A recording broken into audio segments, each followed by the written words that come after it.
அண்மை செய்தியை பார்த்து வருகிறோம். திருவண்ணாமலை கோவிலில் பக்தர்களுக்கு அடிப்படை வசதி உறுதி செய்யப்பட வேண்டும் என்று சென்னை உயர்நீதிமன்றம் உத்தரவை பிறப்பித்திருக்கிறது.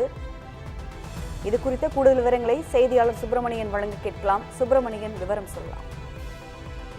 வணக்கம் கௌதமி. திருவண்ணாமலை அருணாச்சலேஸ்வரர் கோவிலின் தொன்மை மற்றும் பாரம்பரிய சிறப்பை பாதுகாப்பதோடு நாளுக்கு நாள் அதிகரித்து வரும் பக்தர்களுக்கு போதுமான அடிப்படை வசதிகளை ஏற்படுத்திக் கொடுக்க வேண்டும் என கோவில் நிர்வாகத்திற்கு சென்னை உயர்நீதிமன்றம் உத்தரவிட்டுள்ளது. திருவண்ணாமலை அருணாச்சலேஸ்வரர் கோவிலில் மேற்கொள்ளப்பட உள்ள வளர்ச்சி திட்டங்கள் மற்றும் தமிழ்நாடு பொருளாதார சின்ன ஆணையம் அமைக்கப்பட்டதற்கான அறிக்கை தொடர்பான வழக்கு நீதிபதிகள் ஜெயச்சந்திரன் மற்றும் சவுந்தர் ஆகியோர் அடங்கிய சிறப்பு அமர்வில் விசாரணைக்கு இன்று வந்தது.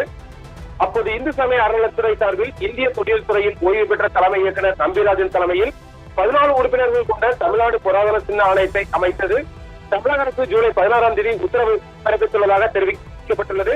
இதையடுத்து கோவிலின் 4வது பிரகாரத்தில் கட்டப்பட்டு வரும் காத்திருப்போர் கூடத்தை பொருளாதார சின்ன ஆணையம் ஆய்வு செய்து ஜூலை 29ஆம் தேதி அறிக்கை தாக்கல் செய்ய நீதிபதிகள் உத்தரவிட்டனர். மேலும் பக்தர்களுக்கான வசதிகள் தொடர்பான அனைத்து திட்டங்களும் பொருளாதார சின்ன ஆணையத்துடன் ஆலோசித்து செயல்படுத்த வேண்டும். தரிசனத்திற்காக காத்திருக்கும் நேரத்தை குறைக்கும் வகையில் நடவடிக்கை எடுக்க வேண்டும் என்று நீதிமன்றம் வலியுறுத்தியுள்ளது.